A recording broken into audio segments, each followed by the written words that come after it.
Lors de la préparation du plan de débarquement sur Utah Beach, eh bien, lorsque vous êtes positionné sur Utah, vous avez peut-être déjà remarqué que des îles sont présentes au large de la plage de la Madeleine, initialement, hein, son nom, la plage de la Madeleine, qui sera rebaptisée Utah Beach lors de la préparation du plan Overlord. Eh bien, deux îles se situent au large. Ce sont les îles plus communément appelées les îles de Saint-Marcouf. Eh bien, ces deux îles sont un obstacle lors du débarquement sur Utah Beach parce que eh bien, les Alliés doivent aller voir ce qui s'y trouve. Alors, on pourrait très bien penser pourquoi ces îles n'ont pas été bombardées, évidemment, de manière à pouvoir éliminer toute force allemande qui pourrait s'y trouver.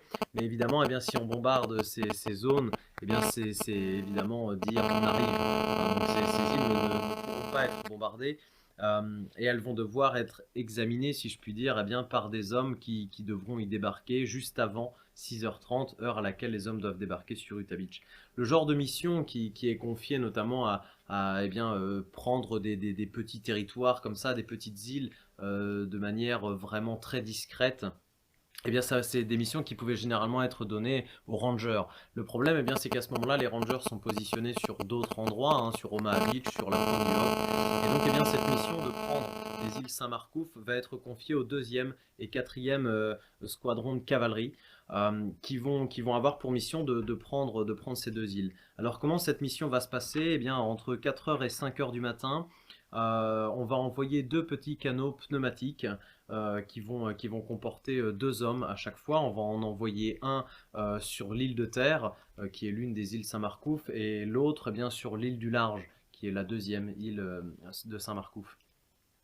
Ces canaux pneumatiques eh bien, vont avoir à l'intérieur d'eux des éclaireurs, des hommes qui vont y arriver dans un premier temps, qui vont repérer un petit peu ce qui s'y passe et qui vont baliser un petit chenal pour l'arrivée des LCA. Ce sont des LCA, hein, des Landing Craft Assault, des barges de débarquement de fabrication britannique, qui vont être utilisées pour envoyer ce deuxième et quatrième squadron de cavalerie sur les îles Saint-Marcouf. Ils vont baliser la zone de mouillage des barges à l'aide de petites lampes électriques, de manière à créer un chenal. Ces éclaireurs qui seront arrivés quelques minutes avant eh bien, vont percer, crever leur embarcation, leurs canaux gonflables, de manière à ne pas être repérés et ne pas laisser eh bien, ces petits canaux positionnés ici et ne pas avoir à le transporter. À 4h15, le signal est donné, les petites lampes électriques vont s'actionner et les LCA vont pouvoir arriver. 60 hommes sur l'île du Large et 60 hommes sur l'île de Terre sont envoyés. Et ils vont avoir pour rôle eh bien, de nettoyer cette zone, ces deux îles, et voir ce qui s'y trouve, s'il n'y a pas de position d'artillerie, s'il n'y aurait pas de poste de communication allemand. Les Allemands n'ont absolument rien mis sur ces îles, parce que eh bien, ça n'aurait pas été spécialement utile pour eux lors de la création du mur de l'Atlantique, notamment. Hein, vous pouvez remarquer que depuis le WN5, le point de résistance allemand sur Utah Beach, eh bien, on a une vue parfaite hein, entre Saint-Valahoug et la pointe du Hoc de l'autre côté. Donc pour eux, ça n'aurait pas été utile. Par contre, les Allemands ont truffé ces îles de mines antipersonnelles, et c'est là-dessus que vont tomber eh bien, ces soldats qui vont y débarquer. Les Américains vont déplorer sur ces îles 2 tués et 17 blessés qui vont devoir tout de suite être réacheminés vers la force navale de manière à pouvoir être pris en charge. La mission va durer une trentaine de minutes et à partir de 4h45, eh bien, ok, le feu vert est donné, les îles Saint-Marcouf sont clean, il n'y a pas de menace apparente qui est repérée. Au même instant, dans ces mêmes heures, entre 4 et 5 heures du matin, va débuter deux opérations aérotransportées qui vont suivre évidemment le largage des parachutistes. Et ça va être le largage des premiers planeurs. Les premiers planeurs Waco vont être largués sur la Normandie et notamment du côté de la commune de Yéville. 52 planeurs pour la 101e Airborne et 52 planeurs pour la 82e Airborne. Le rôle de ces planeurs va être d'apporter un petit peu plus d'équipement, du matériel médical notamment un petit peu plus lourd, de l'artillerie notamment que les parachutistes ne pourraient pas en transporter avec eux, et également l'arrivée des toutes premières jeeps. En parlant de l'arrivée des premières jeeps, eh bien notamment c'est là eh bien, que vont arriver les premières, et la jeep notamment du général Pratt. Don Pratt, qui était le général en second de la 101e Airborne, va mourir entre 4 et 5 heures du matin. C'est l'heure à laquelle à peu près hein, l'estimation est donnée pour l'atterrissage, si je puis dire, de son planeur. Et Don Pratt eh bien, va avoir sur son planeur des plaques de blindage qui vont être installées de manière à pouvoir le protéger des tirs de flak allemandes. Donc ces plaques de blindage vont extrêmement alourdir son planeur. Et en plus de ça, eh bien, le poids de la Jeep à l'intérieur, l'ensemble de l'équipage également, va fortement alourdir le planeur qui va tout simplement eh bien, s'écraser lorsqu'il arrivera sur le sol. Et la 101e Airborne va déplorer alors à ce moment-là eh bien son premier officier général mort. Ça va être un coup dur notamment pour la 101e hein, parce qu'elle va perdre son général en second. Donc voilà, deux opérations qui vont débuter également entre 4 et 5 heures du matin, opération Chicago et opération Détroit pour le largage des premiers planeurs.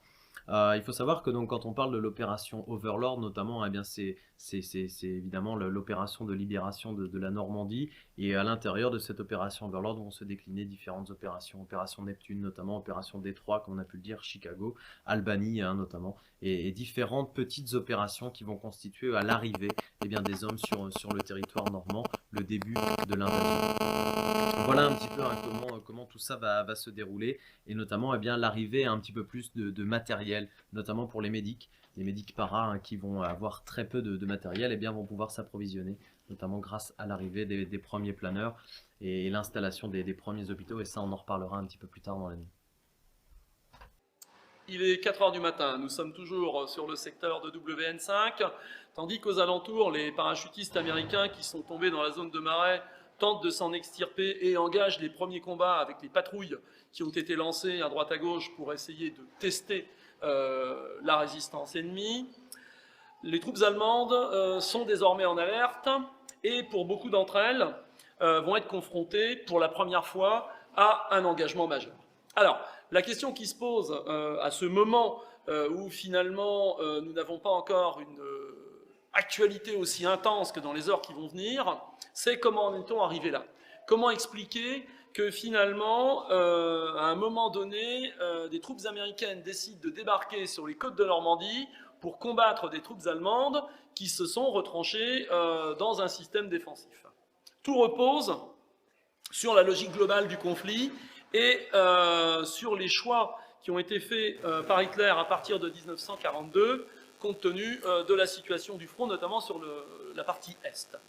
Donc, on le sait, à partir de juin 1941, Hitler a envahi l'URSS avec les succès que l'on connaît et qui l'ont mené quasiment aux portes de Moscou.